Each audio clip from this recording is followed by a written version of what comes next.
Guitars and Ukuleles. Today I'm going to show you number 87, guitar I made last year. It's got a beautiful Engelmann Spruce top and, wait for it, Tassie Blackwood, amazing Tasmanian Blackwood back and sides, still with free dust. This is a 12 fret to the body double O. It's got a pyramid bridge in Ebony, African Blackwood fingerboard, Evo gold frets, Honduran mahogany carved neck with my typical carved heel and volute. Side sound port, pickup, and some incredible, well, I shouldn't say that because I cut it, but it's the customer designed this rosette, so it's well done to him. And I cut it out of black mother of pearl and white mother of pearl. And it's an intertwining vine inlay which I engraved to make it look more 3D, and it extends from the rosette into the fingerboard end, and looks cool if I do say so myself. So well done, Jeff, for designing that. And he designed the fret position markers as well, fretboard position markers. It has vintage bone for the saddle and nut, so it's kind of more of a aged, creamy, yellowy look. Slotted headstock with the same intertwining vine as the rosette. Incredible Rodgers tuners, which have a matching engraving in them, which was custom done by Rodgers. They just do incredible work, and they should for like $800. Brazilian rosewood on the back, and Brazilian rosewood on the front. The end graft is just the typical rectangle in ebony, but you can see that the vine, I sort of took it to the next level with this one, just vining around the entire thing. So I'm pretty proud of that. That was kind of hard to do. The pickup is I think it's pronounced Schatten. That's the first one that I've used of this pickup, but it sounds fantastic. The rosette is Indian rosewood, the bulk of it. Then it has a ebony ring inside that, and it's around the ebony ring that the intertwining vines intertwine. So onto the sound sample. Pardon my playing, but I don't get to practice that much anymore. So here we go, number 87, 12 fret to the body, double O. And this is a short scale. Please subscribe if you enjoy these kind of videos, and hit the like button and the bell if you want to get notifications when I release a new video. And let me know what you want to hear about in the comments. Thank you very much.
finish.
So thank you for watching.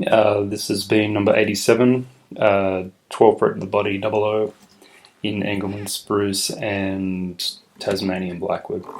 I hope you enjoyed it. Me doodling around and just improvising, just listening to what I was hearing and playing. And if you would like to subscribe and see all the other stuff I do, please do. Thank you. Bye.